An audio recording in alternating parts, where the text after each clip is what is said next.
The 21st order. The first order of business is a declaration of peculiar interest, and I'll remind every member of your responsibility to do so. Nothing. Well, we have one public meeting. Thank you. The next item on the agenda is a public meeting. We have one public meeting this morning, and it is to do with Bruce County Official Plan Amendment number 225-17-38 for Penta spreaders in care of Allen.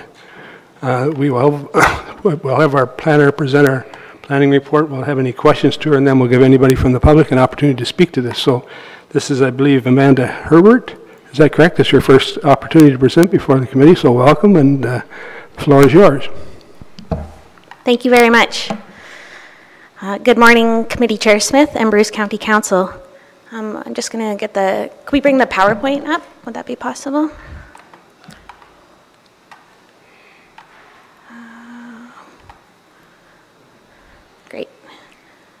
Great, thank you. I'm able to control it from here. So we are here today. Allen's Building Supplies, which operates Home Hardware in Paisley, is seeking a zoning bylaw amendment to allow for a retail store as an additional permitted use for 3098 Bruce Road 3. A zoning bylaw amendment is being processed concurrently. The subject property is located about 0.5 kilometers south of the settlement area boundary of Paisley and about 1 kilometer from the built-up area. It is bounded by Bruce Road 3 to the west and a rail line recreational trail to the east.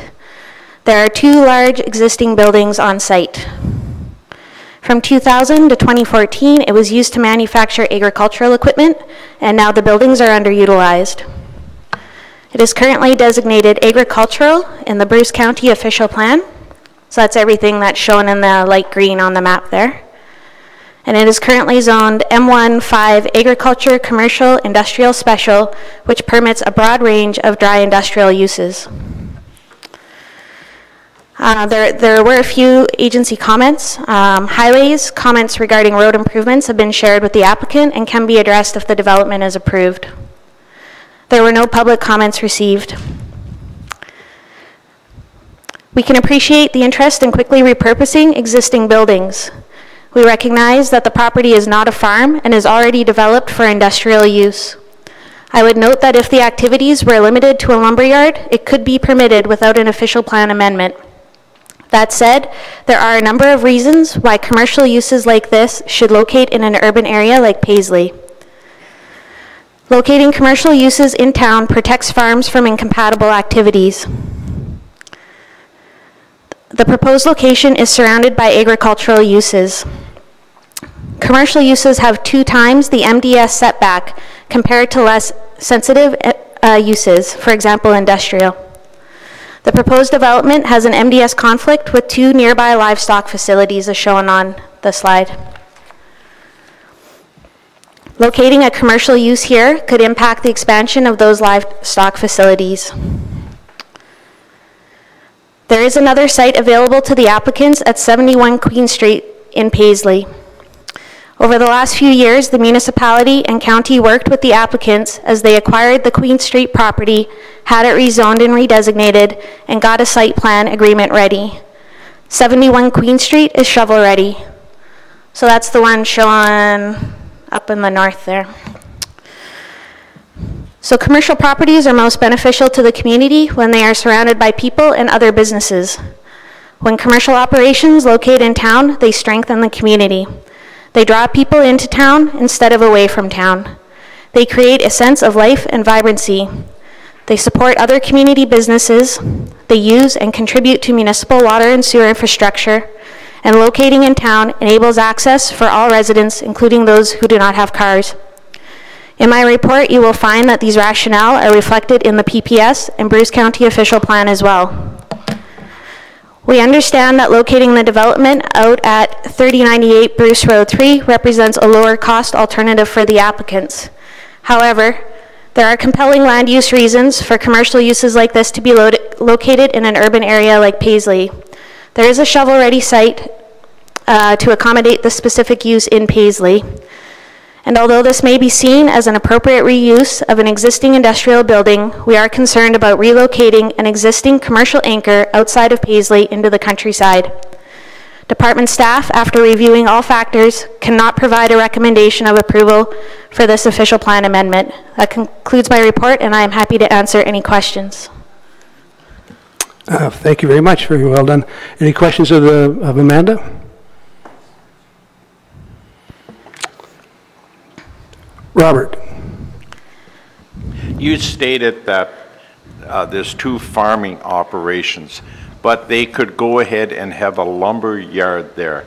If they did have a lumber yard there, would that affect those 2 farms that they can't expand? So a lumber yard is a less sensitive use than a retail commercial operation. And so the MDS, when we calculate it, would be less than the commercial use MDS, the retail commercial use portion of it. So if it was a lumber yard where lumber was stored and picked up, then that would be considered less sensitive than having a store where people come in for household goods and that kind of thing. Any additional questions? Anne? I'm sorry, I still don't understand that. So it's 2 times the MDS setback. It's been a while since I've talked about MDS. My hearing can loss days mainly.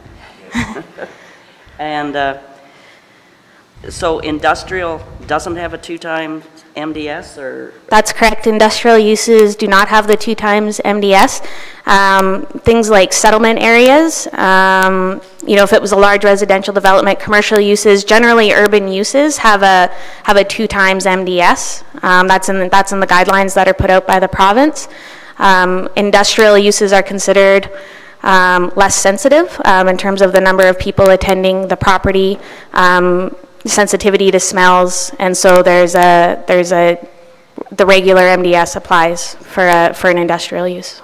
So you could have an ethanol plant there, and it would be just the regular MDS. I believe so. Yes. Yeah. But you can't have a home hardware store and a lumber store together. Okay. Thanks. Any further questions? David. We, in smaller communities, have an issue or a problem attracting business, and we certainly wouldn't want to lose this business in the area that they want to develop and build. So I'm in favor of the southern location, south of Paisley. I think it just provides an opportunity for a business to expand. It's not that far out of Paisley, and I don't think anybody's going to go and not shop in Paisley just because the hardware store is, what is it, half a kilometer or something south of the village. So I am in favor of the application, and I think it's good for our community. Okay, Councillor Eadie. So we had the same thing happen in Kincardine when it used to be downtown and people moving away out in the highway. It didn't affect anything. I think it was good. They had more room to expand, and also I understand from reading this it's more cost effective for the business people to be out in this south part. So I think it's fine out there. Okay, any other committee members for questions of Amanda? If not, thank you, Amanda. I will ask, is there anyone in the audience that would like to speak to this application? If so, just come to the mic, state your name, and welcome.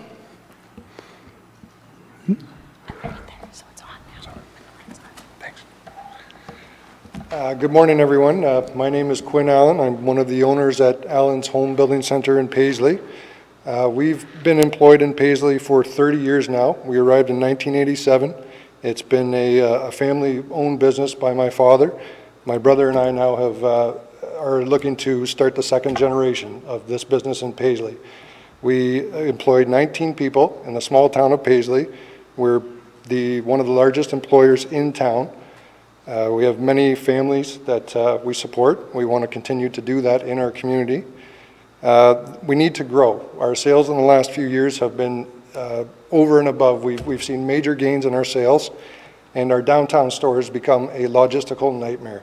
We have many lumber trucks and supply trucks coming in and out of the yard every day, out onto the highway. It's been quite a strain and very difficult to accommodate. We feel that moving out to the edge of the community will lessen that problem for us, create the logistics to be much better, get us in and out of get suppliers in and out, customers in and out in a much better fashion. The concern with the lot that we have purchased to develop, we run into some very large financial concerns that we just don't have enough money to be able to develop that site. Between building code changes, environmental concerns, and just the sheer cost of building a new facility, it's not in our realm of financial. We just can't do it. It's not able to happen. When the Hagedorn facility came up for sale, it just makes complete sense, economic sense for us. It's much cheaper for us to move into an existing building, be able to renovate it, and continue on. The financial impact is much less, but we get much more for our value and much more for our money at that location.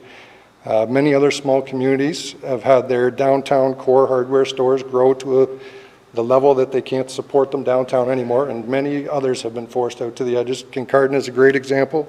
Sauble Beach is also another current one that has moved from downtown to outside, and all of them are seeing great success and large gains in their sales. Customers are still satisfied, and it works very well in the communities. We have a big expansion with Bruce Power, which is going to directly impact our community. Many of the employees live in our community. We're expecting that to grow over the next few years with all the work and business that is coming. We also are very interested in this project. We have invested large amounts of money between accounting, environmental, banking, just everybody that is involved in the process. We've invested heavily in to try to get this done. We believe that our community can only grow towards the south. We're landlocked to the north with the river and the hill. We have rivers on the east and west side of the community. There's a large development. The Barry Cruiselbrink has a 50-plus house development at the south edge of town. We feel once that development starts, our community can come towards us. They're going to grow to the south. It's our only place that the town can grow. We received a great recommendation from our municipal council. We had a unanimous decision, 100% support from them. It was excellent to see. Very proud of that. And our main intention is my brother and I want to grow our business in Paisley. We are to the point where our business has grown so much we can't sustain the growth that we're doing right now. And we want to stay in town. We want to build this community and business together. So if you'd like, I do have some proposed drawings, some elevation shots, and some floor plans of the design store. If anyone would like to see them, I can pass them around once we're finished. If there's any questions, I'm more than willing to answer them. Thank you very much. Any questions of the presenter? Thank you. No? Is there any other member of the public would like to speak to this application? None? Okay then, I guess we'll move to the recommendation. And I'll read the recommendation and see if there's a mover and seconder. It's recommended that in consideration of the following, there is a compelling land use rationale for commercial uses such as this to be located in urban areas such as Paisley. Lands to accommodate this specific use in Paisley are appropriately zoned, designated, and site plan approved. Although this may seem as an appropriate reuse of an existing industrial building, we are concerned about relocating an existing commercial anchor outside of Paisley into the countryside. Department staff, after reviewing all factors, recommend that Bruce County Official Plan Amendment 225-17.38 not be approved. Is there a mover and seconder for this? Moved by Paul. I guess what we need to do is deal with this recommendation. And seconded by David. Is there any discussion on this recommendation? Sorry, Mike. So go right ahead, Paul. Moved the motion to not be approved, only to get it on the floor to vote against it. I'm encouraging the members to approve this application, that's for sure. Amanda, I think, has done a very, very excellent job of writing the report, and in most circumstances, the report could be approved. But the history on this particular application is a bit different, and that the Allens that mentioned have worked very hard and have been very successful in their building supply business right in the heart of Paisley. They have no room to expand there. Much time and money and effort has gone into the I think it was called the Queen Street use that they acquired from the municipality a few years ago, and we've cleaned up the site.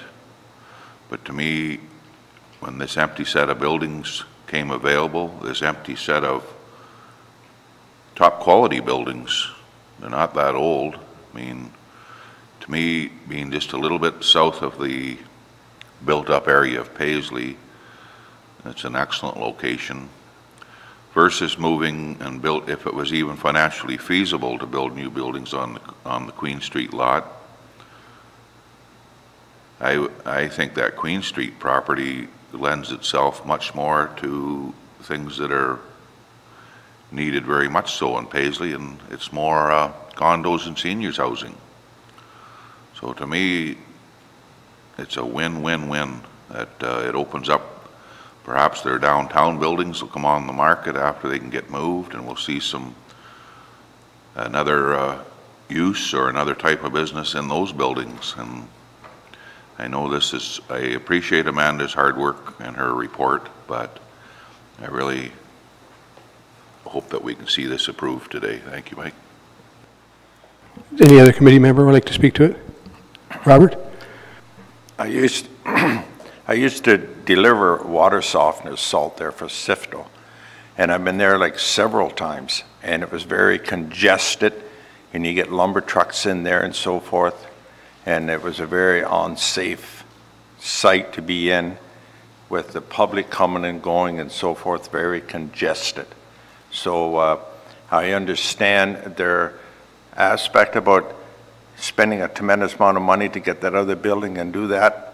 Being in business, there's only so much money for a business to get, and loading them up with this extra expense to be downtown, I don't think that's feasible, and I think it is a good move for them to move out because of all the traffic that comes and goes there. Thank you. Any other comments then? If not, then I'll call the question. All in favor of the recommendation? Opposed? That's defeated, and I guess we need another motion to deal with it, and a motion to approve. Will you move, Paul? So that the motion will be that we approve. I'm not going to read it all again, but we approve official plan amendment number 225-17-38. Need a seconder? Seconded by Milt. Any discussion on this motion? All in favor?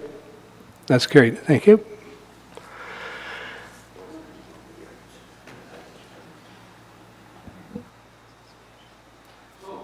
The next item on the agenda is it's an action item, and it's the Town of Saugeen Shores Official Plan Amendment number 28, and I guess Chris is going to present the case. This is a local amendment, so number 10, and of course is located in the municipality of Saugeen Shores, and the lands are currently, as you can see from the map, for the most part designated as environmental hazard and zoned as environmental protection. And in this case, the applicant wants to expand the amount of developable land and reduce the hazards because there was a geotechnical assessment that was done for the lands, sort of indicating that the building envelope could be enlarged and still be safe given the conditions of the bank and so on. So the property would be redesignated from marine commercial land to residential. It's a situation whereby Saugeen Shores is the approval body for the local amendment, and Saugeen Shores has subsequently approved the actual amendment at the local level. There was a fulsome review provided to the local municipality. The summary report recommends the same recommendation that is consistent with the overall goals of the local plan, and of course the county plan, and anything that the province may have to say regarding planning within an urban area. And so there is a recommendation for approval.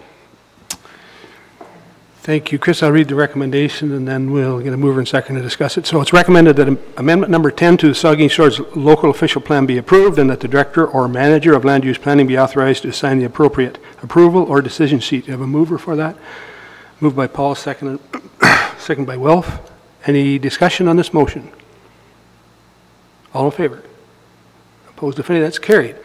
So the next item on the agenda is JDR subdivision approval, and I believe David is going to present David Smith. Welcome, David. Morning. Council. There are 2 reports in your council package that are related to JDR. The reason being is that the requirements to submit in order for you to have things in time were before the public meeting that was held by Brockton. So we had to write an addendum based on the outcome of the public meeting that was held after your reports were due. So there are 2 reports in the county package. Both of them are in relationship to JDR, and it's because the second report has an additional recommendation in it. Clear as mud, probably. So 2 reports. The second report is probably where we should go. So let's, sorry, my mistake, Chris. Let's start and we'll give a background on where we are and everything else like that, and then we'll move to the second report. So JDR Investments Walkerton Inc. is developing, has bought the property just behind us, the Old Brant Central School. They are proposing a draft plan of subdivision with currently 30 semi-detached lots and 45 single-detached lots, a piece of municipal parkland, and some utility blocks and things like that. It's a fairly standard subdivision layout, so taking advantage of the property. The subdivision is accessed through an existing set of subdivisions. So there are 3 roads, and then as you can see on the map that Chris comes up, we have a crescent-shaped road, and then we have 1 cul-de-sac. The cul-de-sac is 2nd Street. The next street to the right is 3rd. And of course, the last street on the right is 4th. Those 3 streets all go out to Yonge Street. They all come out to a T intersection at Yonge Street. That's very important to one of the issues that are coming up. Okay, so the semi-detached lots are all proposed to be on 2nd Street. And we'll get that picture back if we could a little bit. Yep, sorry, Dave. Yeah. There you go. So all semi-detached are on that 1 cul-de-sac. There are a couple of semi-detached lots on that cul-de-sac, and all of the single lots, except for a few, are on the crescent. All right, 30 single-detached on the cul-de-sac, and the 45 single-detached on the crescent. All right. And again, all those streets headed out to Yonge Street, which come out to a T intersection. Those T intersections are over here at the Value Mart Plaza and the TD Bank, okay, for those who are just having a little bit of problems of getting yourself orientated. All right. So the application was circulated to Brockton staff, to the county staff, because in this particular case, since the T intersections are with Yonge Street, the intersections there and the roadway are controlled by the County of Bruce. It is our roadway per se. And that's, again, important because of the jurisdictional issues about taking a look at the intersections. So circulated to Brockton staff, circulated to county staff for their comments, circulated to the public, and we had a public meeting with Brockton Council on September 11th. At that meeting, we had made a recommendation, in this particular case, to move 4 semi-detached lots, which are 8 units, from the cul-de-sac to somewhere else in the subdivision. In some respects, it really doesn't matter to the planning department, but to take away all that large concentration of 30 semi-detached units and move 8 of them over and kind of spread it out a little bit. That takes a little bit of the pressure off of 2nd Street in terms of the number of houses on it, because you can see there's far more houses in some respects on that single cul-de-sac than on the crescent shape too. The second reason why we would recommend to move the 4 lots over is that it does, in some respects, have a very high concentration, again, of all of one type of unit in one particular location in the subdivision. And from a community development perspective, from an inclusivity perspective, we feel that, I feel that moving some of those semi-detached lots and mixing them in a little bit with the single lots would be a good idea for the community as a whole. Is there a particular planning policy? Is there a particular direction from somebody, from Brockton, OP? No. Okay. That is our recommendation just about how to build a little bit more of an inclusive community that has units of different types integrated into different parts of the subdivision. That the things of contention, which is why we're here this morning, is that recommendation to move those 4 lots 8 units over.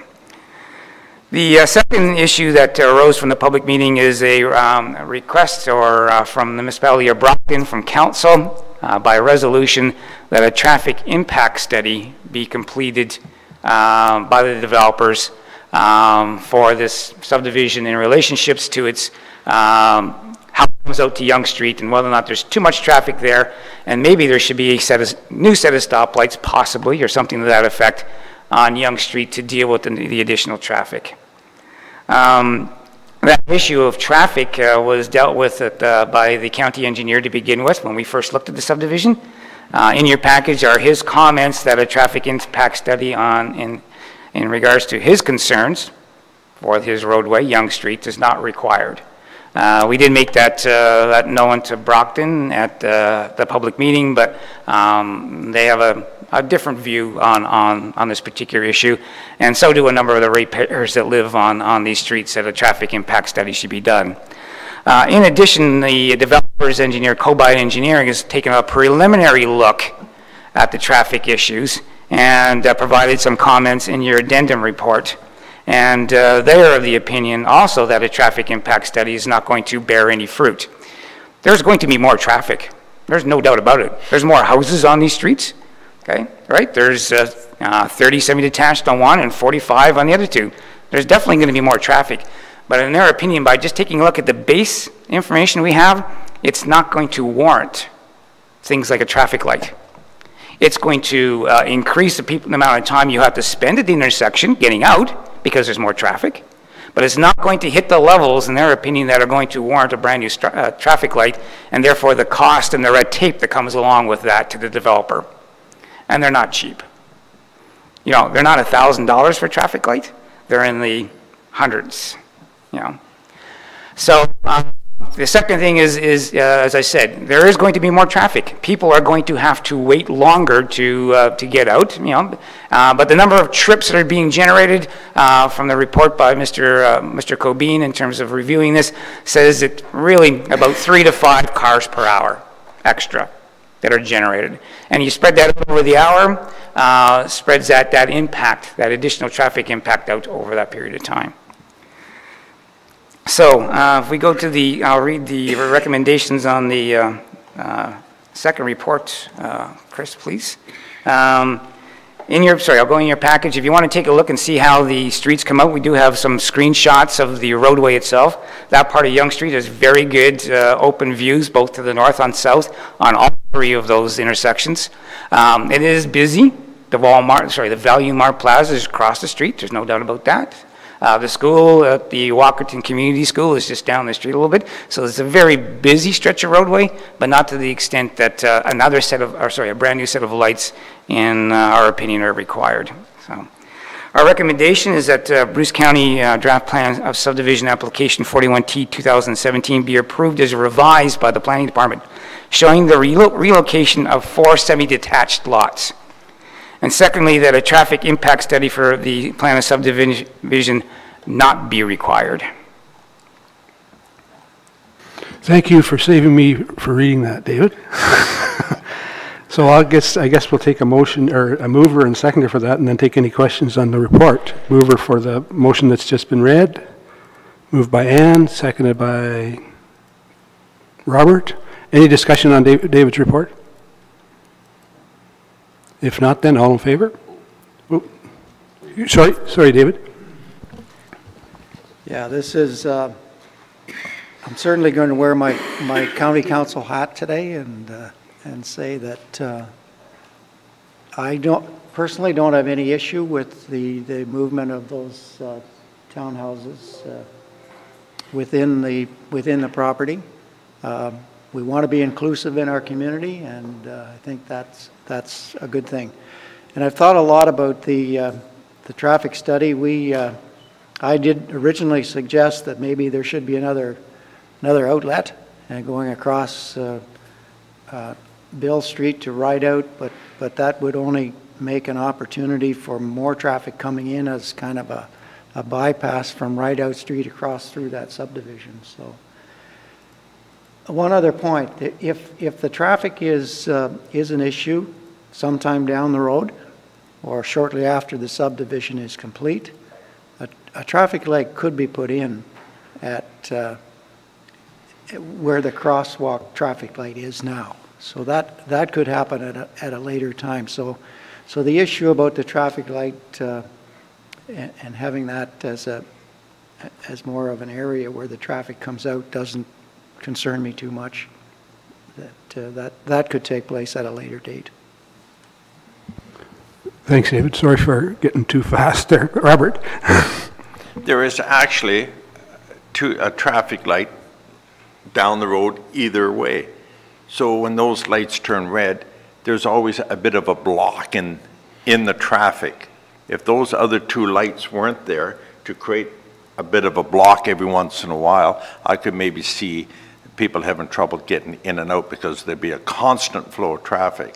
But I don't feel there is a real constant flow of traffic because of those other two traffic lights. Thank you. Any further questions or comments? If not, then I'm going to call the question. All in favor? Opposed, if any? That's carried. Thank you. So, the next item on the agenda then is a conservation agreement with Ducks Unlimited Canada, and it's Chris is going to present. Thank you, Mr. Chair.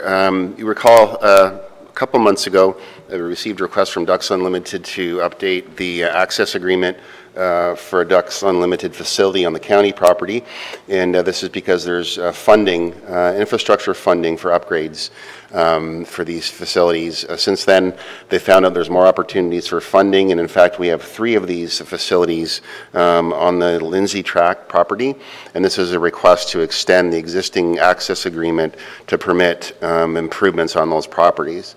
The 2 other ones, the one most people are most readily familiar with, as soon as you come into the parking lot, it's shown on the map, and there's a trail that goes out to the Ducks Unlimited pond, almost handicap accessible. We're working on that, and also a large viewing platform.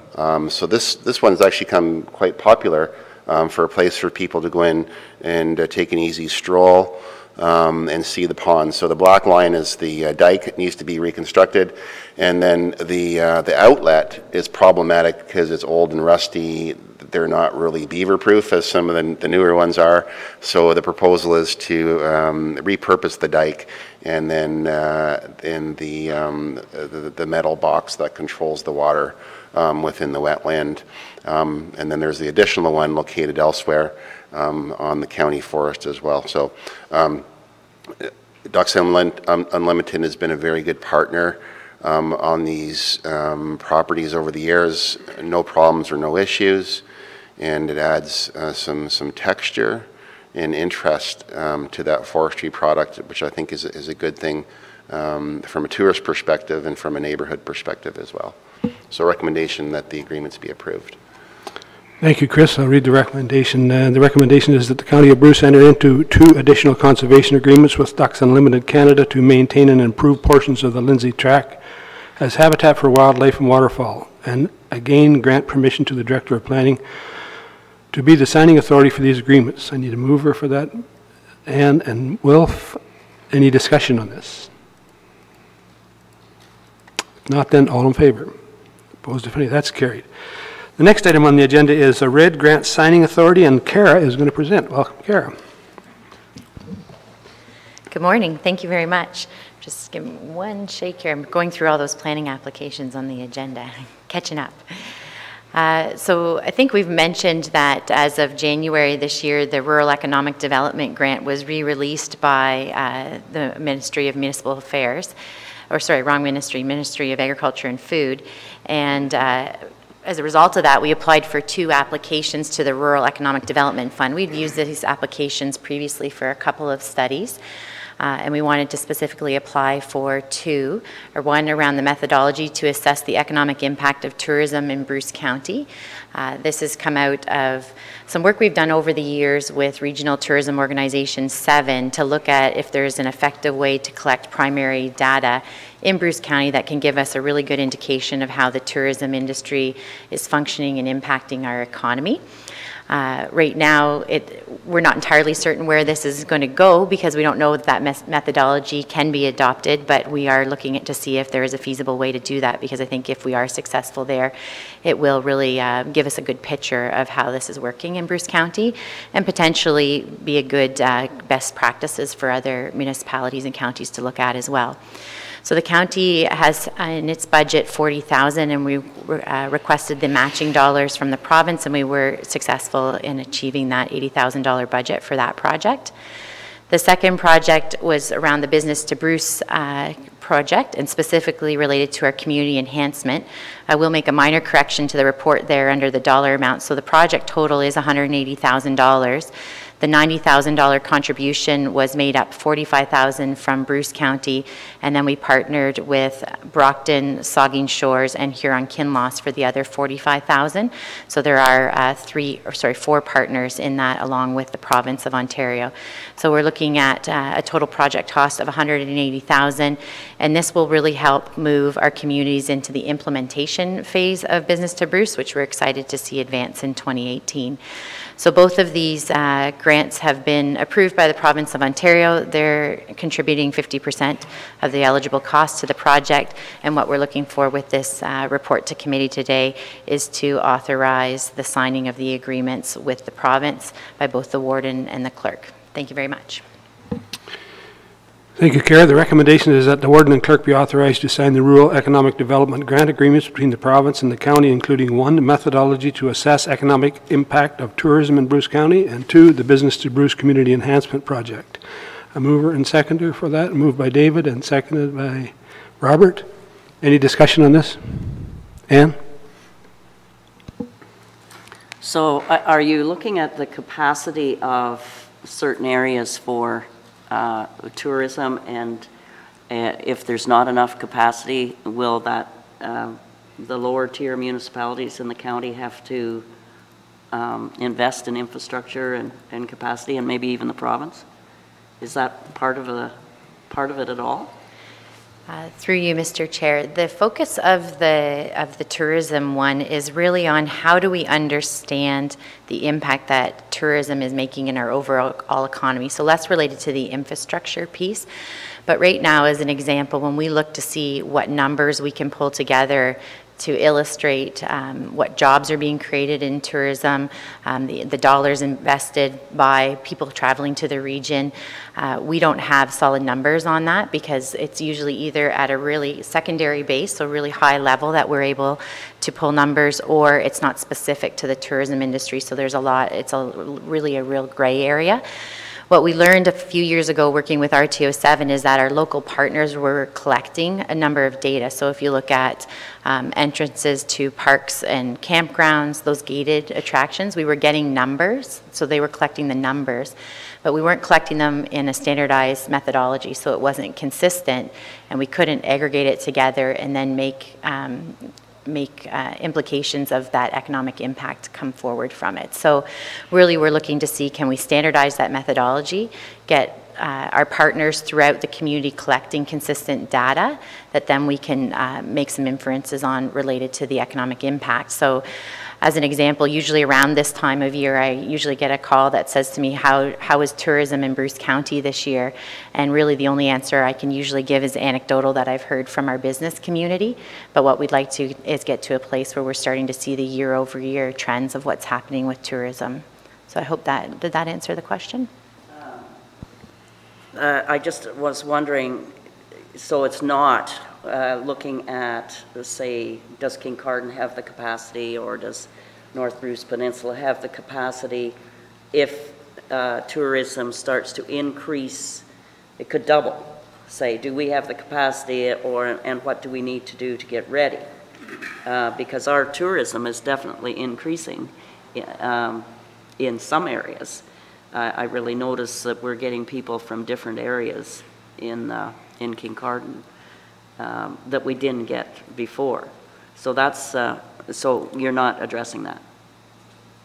If I may, through you, Mr. Chair, not through this specific study, but we have partnered with North Bruce Peninsula, RTO7, the Bruce Peninsula Environmental Group, and the municipality itself to look at, I don't know if I'll get the name exactly right, but a destination management plan for North Bruce Peninsula that's dealing specifically around the infrastructure and the potential ways to manage the tourism influx in that area. And I think that's going to be a really good project that then we can look at as a best practice for our other communities and how they may do something similar. So we are looking at that, but through a different project than this one. Oh, okay. Well, that's good. So there'll be some background work done that can be applied. Because I'm seeing this as just starting to be an issue in the county, you know, just from what I hear about and from being up in the Peninsula and holidays, as well as I know in Kincardine, when I ask where people are from, we're getting far more from Toronto. We never used to ask the people on the street, you know, it was always certain other areas. So our general crowds are more. So I am kind of thinking to do proper planning, we need more information. Thanks. Any further questions? Then all in favor of the recommendation? Opposed, if any? That's carried. So the next item on the, excuse me, the next item on the agenda is Bruce County Community Grant allocation for 2018, and I believe Jill is going to present.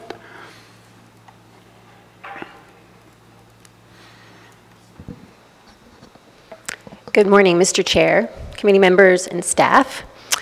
So what you have before you is the first intake of our community grant policy that was endorsed earlier this year. And what you'll also notice is that the majority of the applications come from our agricultural organizations. Reason being is that in previous years, these groups were largely supported through the Planning and Development Department through the agricultural grants. These grants didn't really have a specific criteria to assess the group and the warranted of supporting them financially. And so we wanted to take a good hard look at how we were offering these grants. So we notified all of the previous recipients that we'd be changing the process this year and for them to follow this new policy. So as a result, we received 27 in total community grant applications. And you'll remember that as part of the policy, there were actually 2 applications. One was a short form for those requests that were $5,000 or less, and one was the long form, which was for $5,000 or more. The majority of the applications were for under $5,000, and in fact, only 2 were for over the $5,000 amount. We took a look at all of the applications and we categorized them to ensure that the process was fair. And we really came up with, I'll say, 4 different buckets. The first is agricultural societies, which largely focus on the promotion of agriculture. They do fall fairs, educating the communities about agriculture and so on. And then we have horticultural societies, and a lot of these groups focus on beautifying their communities. They also do some education and promotion of environmentally friendly gardening practices, etc. And then we have a group of that we've titled Agriculture Clubs and Associations. And these groups focus on stewardship, conservation, also education, wildlife, animal safe practices, and so on. And they also promote the rural heritage and a sustainable future. Then we received 2 applications that were kind of outside of these groups. One was a standalone festival, and the other represented a local chapter of a national organization. So, and then we kind of assessed each group. And so the first one is the agricultural societies. We also took a look at previous years. So I should mention that in previous years, through the Planning and Development Department, we gave out a total of $47,000 in support of these agricultural grants. So when we look at history, most of these agricultural societies, the maximum they got last year in 2017 was $1,465.75. So we decided to $1,500, and so the maximum for agricultural societies we deemed as $1,500. And then you can see all of the groups that are listed. It has their amount they requested and then the amount allocated for 2018. You'll also notice that as part of that group, the Ripley Agricultural Society, that was one of the applicants on the long form. And their application was $20,000 ask for a cement floor. The policy does not support a capital investment, so we we are suggesting that that group also get the $1,500. Another, I'll say, anomaly was the Bruce Botanical Garden. They fit nicely in this category, but they do a little bit more. Their focus on finding a cure or helping to alleviate food insecurity, small-scale farming initiatives, and also sustainable, which relates to the larger group. They're in their infancy years, and so we allotted $2,500 to that group. The next group is the horticultural societies, and when we looked at 2017 to see what these groups were offered, the funding amount was $56.38. We did note that these groups do serve great practice. You like that amount? These groups are very strong communities. They do a wonderful job at making our rural areas beautiful, what we're known for, and so we increased the maximum contribution for these groups to $500, and you'll see those all listed there. Then we have our group of clubs and associations, and this is sort of a mix of different organizations. So what we did was took an average to identify kind of what was done in previous years, and the average was just over $1,000. With one anomaly being the Bruce County 4-H Association, which was given $2,706. We sort of rounded that, and we decided to give them a maximum of $1,500. That seemed fair. And then you'll see all of those groups listed, the amount requested, and then the amount that's suggested for allocation. And then we had two groups, as I mentioned in the beginning of my presentation, that were sort of outside of these other buckets. And one was the Port Elgin Pumpkin Fest.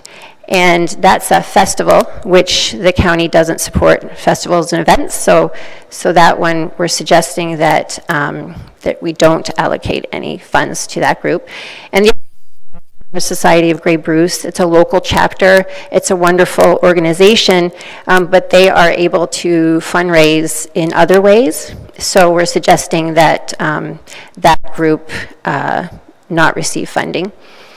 So the total ask for this year, so that's 2018, was $86,333. And just for reference, in 2017, the department gave out $47,260.32. We're suggesting that this year's community grant program allocation be $30,305. Any questions? Thank you, Jill. So the recommendation is that Bruce County Community, okay, go ahead. That's all right. No, I'll get the motion on the floor if you want, then we'll take some questions. It's recommended that the Bruce County Community Grants allocation for 2018 be approved. A mover and the seconder for that? Moved by Ann, seconded by Milt. Okay, Ann, sorry. So we're decreasing the grants the grant money this year as a budget-saving method? Yes. Okay.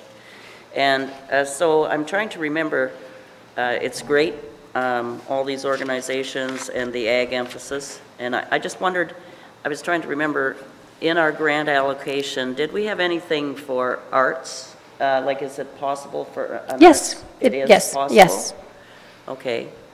I just wondered if it was. Yeah, I think with, this was the first year, and I think the word is out now, so we'll start to see a mix of different grants, I think, coming in the future. Yeah.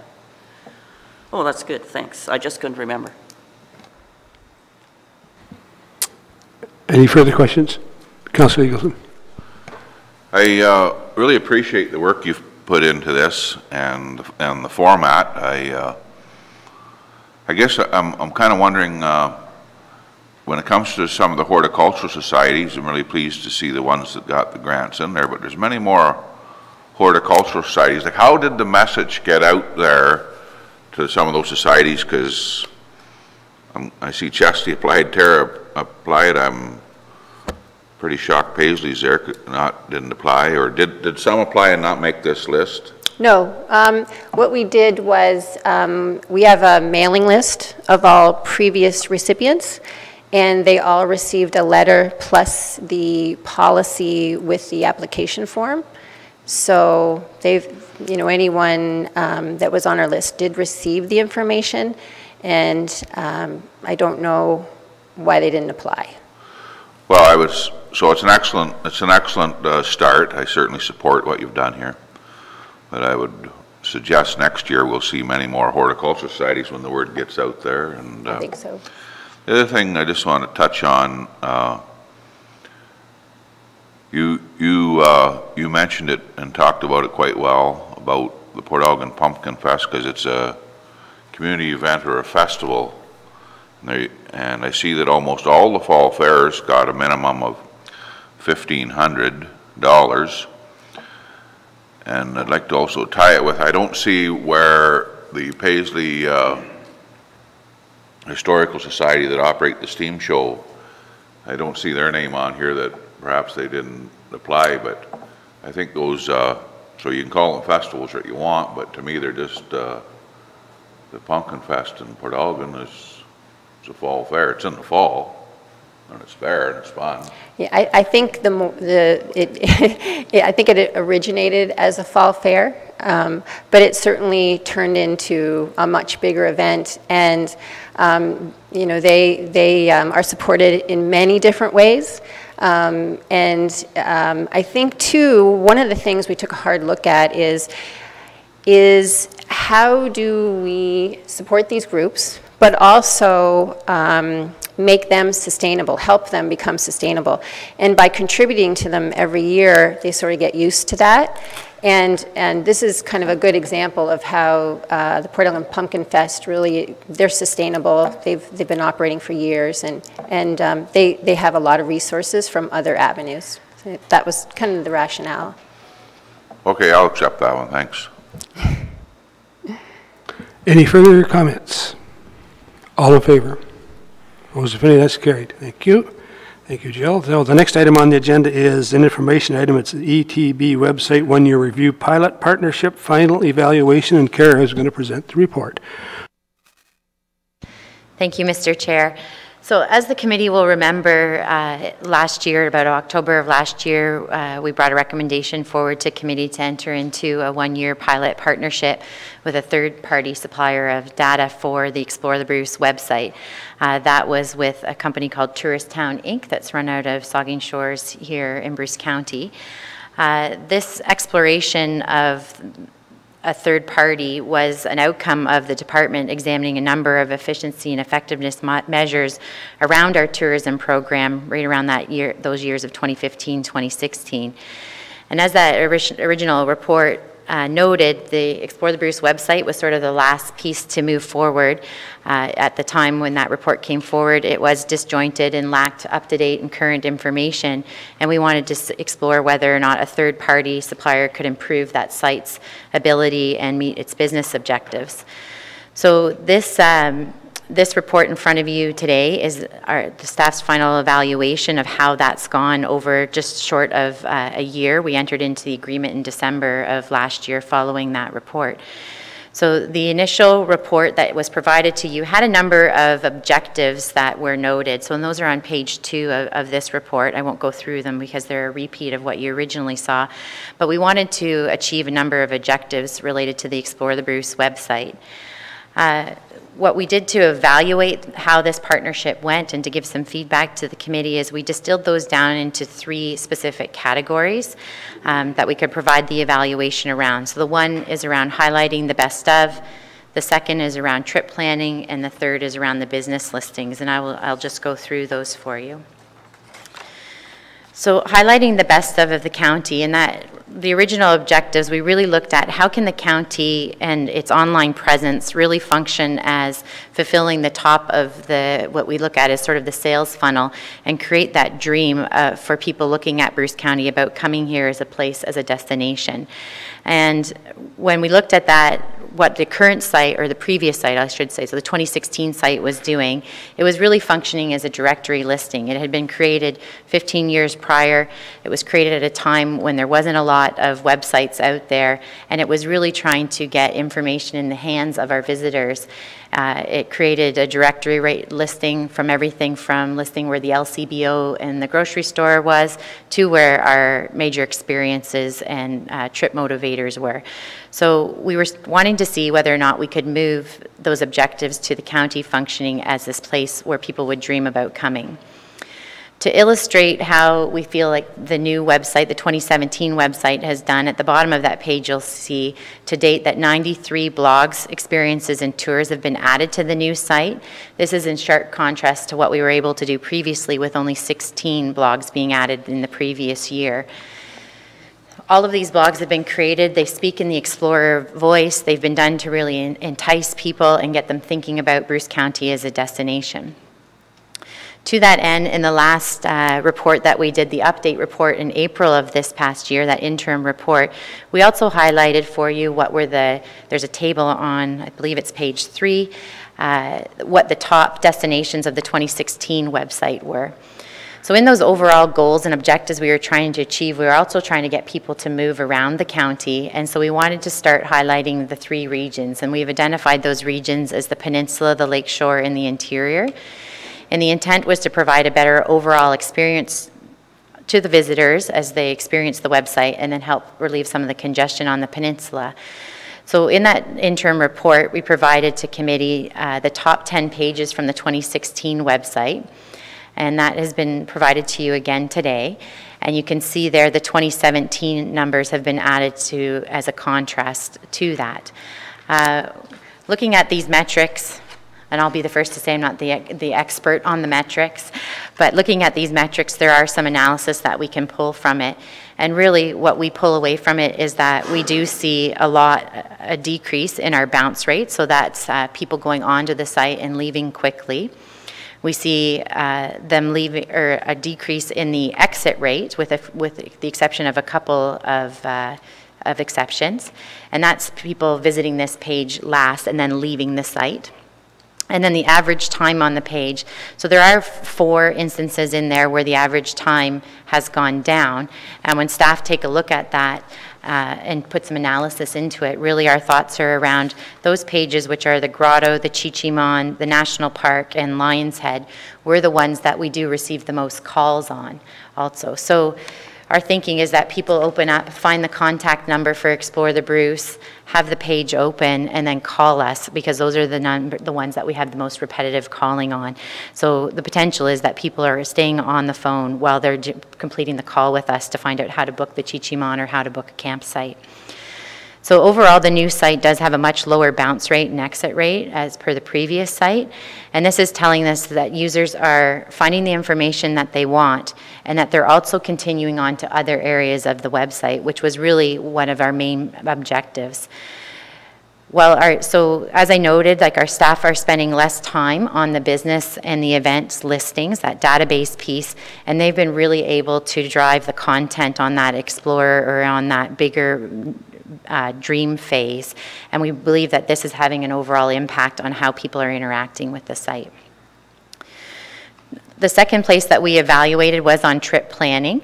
So again, everything that we've tried to do related to the new site is around developing that experience content, creating blogs, focusing on our regions, the peninsula, interior, lakeshore, and encouraging people to move around. We've created a number of tours that you can now see on the site, and these are highlighted through the primary navigation and is getting quite a lot. It's only been on there since about July, but is getting quite a lot of traction. But the goal was to move people through our communities, through our county, and provide them with an itinerary that could increase the length of stay that they were here and the investment they were making in our local economy. As an illustration of this, if you look at the following page, there's a shot of what the 2017 Explore the Bruce website looks like with the grotto page. So again, that was the top page on our previous site. And what you'll note on the right-hand side of the page is that there, in yellow there are links to the most popular pages on that grotto page. So what we're seeing is that people are going from the grotto page and exploring things like the 101 things to do in Bruce County, the Adventure Passport, the top 10 hikes, the top 10 things to do when the grotto is full was a really popular one.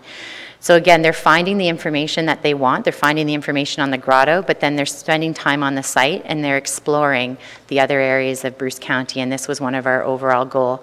We've seen a major decrease in the bounce rate, which lets us make those conclusions that people are spending time on the site and exploring those other areas. Still a heavy emphasis on the peninsula, you can see from those top pages, but again, you're starting to see some of those, like the 101 things to do in Bruce County, raised to the top there, which was one of our goals. At the bottom of this page, you see some website analytics related to trip planning. Again, this piece was launched in July of this year. Both have extremely low bounce rate and exit rates. So again, this lets us know that people are staying on the website, they're continuing on, and they're linking to our experiences and our businesses. So we know that we're creating the content that the consumer wants to see. The third piece that staff looked at to evaluate the site and how it was doing was around the business and event listings. And again, this is the database piece that is provided by Tourist Town. So Tourist Town provides data for us on business, public, events, and some various experiences that the Explore the Bruce website accesses.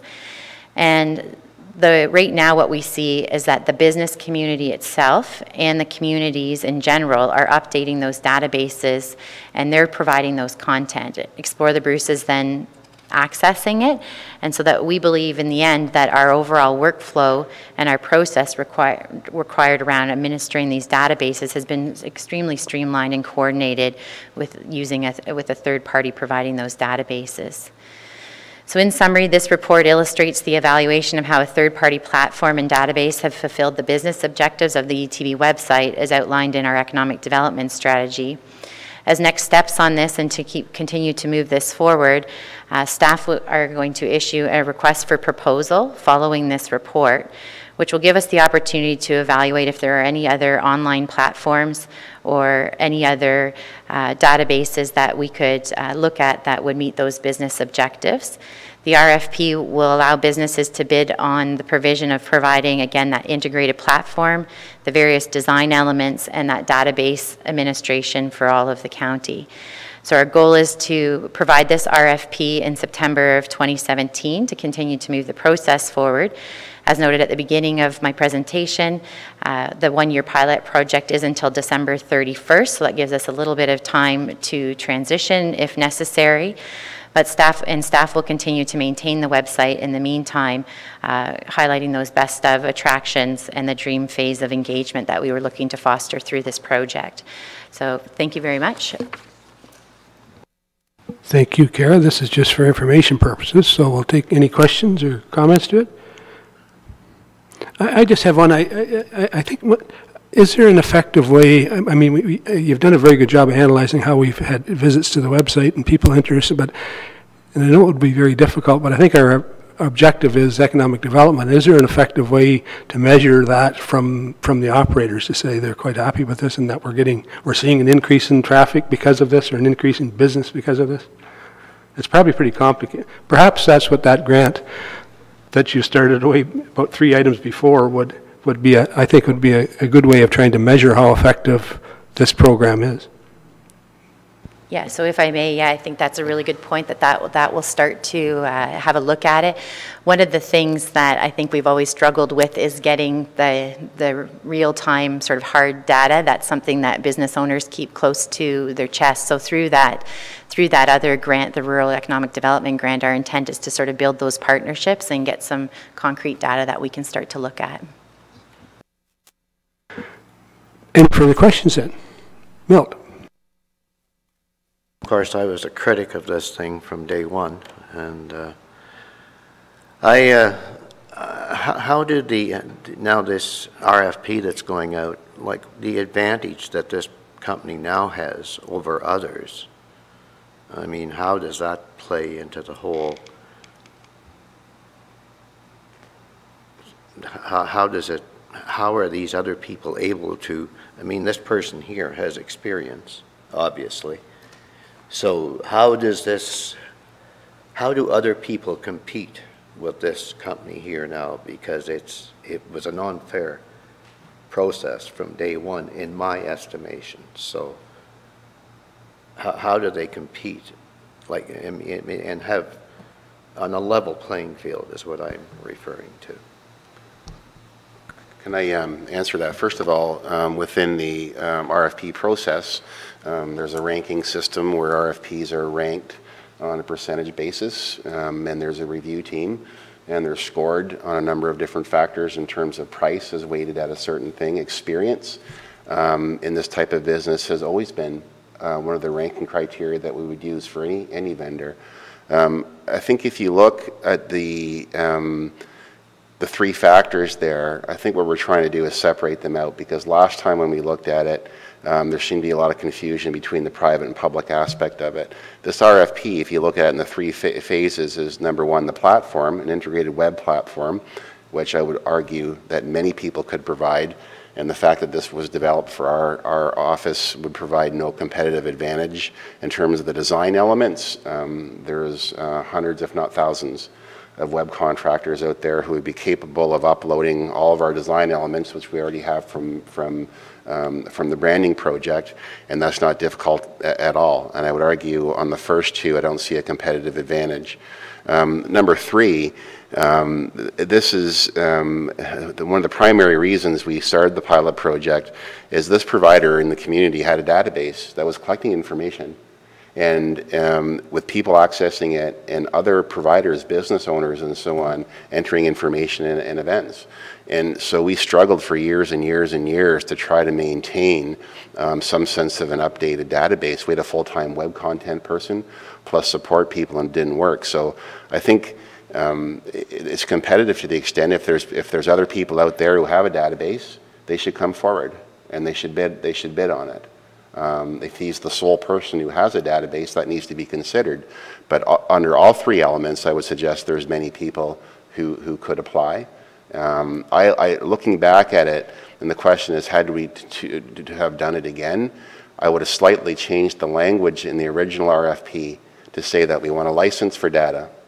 It's an operator database, events, and so on. We want to license that and use it and feature it on our website. And they want to hire somebody to develop the web face of it. If you go back to that contract, off the top of my head, the development of the site, I think, was in the order of $2,500. I could be corrected. And the rest of the fee is, in my mind, similar to a licensing fee for the database. So I think in the new RFP, it provides more clarity on that, and people are free to bid.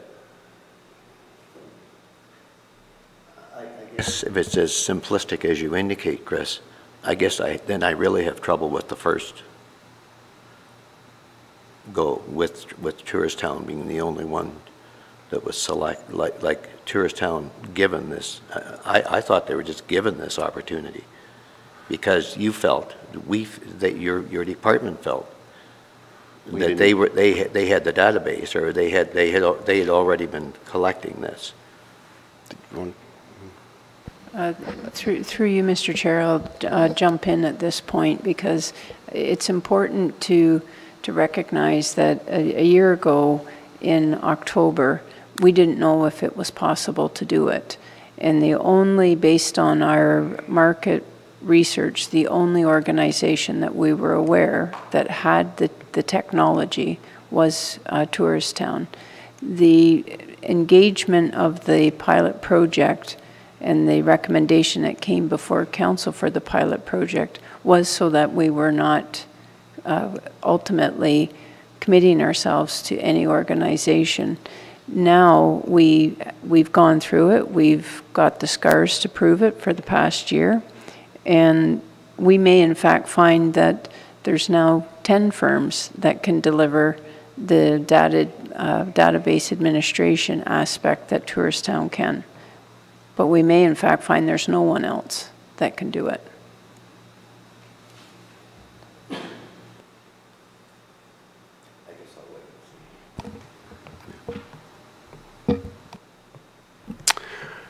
Any further questions? If not, then that's the end of our agenda. So our next meeting will be October 19th, 2017, and I need a motion to adjourn. Robert and Paul, all in favor, we're adjourned. Thank you.